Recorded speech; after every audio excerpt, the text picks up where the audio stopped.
Nasamsamang mahigit 300,000 pisong halaga ng ilegal na droga sa ikinasang buy-bust operation sa Sagay, Negros Occidental. Patrolwoman Ladylin Bansagon sa report. Ang dating miyembro ng Philippine National Police ang naaresto sa ikinasang buy-bust operation ng Police Regional Office Negros Island Region sa Purok Doldol, Barangay Poblacion 2, Sagay City.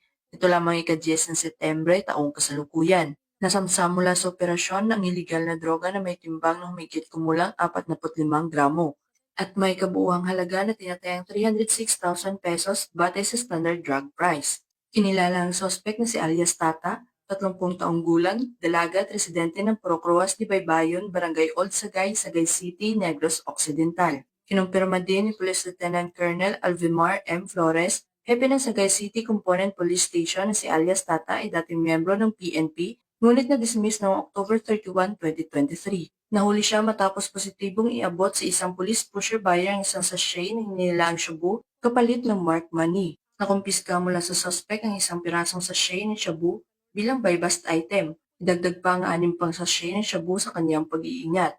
Isang pirasong 1,000 peso bill bilang buy-bust money at isang unit ng caliber .45 na baril na may 5 bala. Ang mga nakumpiskang droga at baril ay sinumite sa Negros Occidental Provincial Forensic Unit para sa pagsusuri, habang ang suspect ay nasa kustudiya ng Sagay City Component Police Station para sa kaukulang dokumentasyon at disposisyon. Nahaharap din ang suspetsado sa kasong paglabag sa RA 9165 o ang Comprehensive Dangerous Drugs Act of 2002. Sa pahayag naman ng Pro-Negros Island Region, mas pinagtibay ng kanilang pamunuan ang patuloy at mas pinaigting na kampanya laban sa iligal na droga sa buong Negros Island Region. Patuloy nilang isinusulong ang mga proaktibo at tuloy-tuloy na operasyon upang buwagin ang mga sindikatong sangkot sa iligal na droga at tiyakin ang kaligtasan at kapayapaan ng mga pamayanan.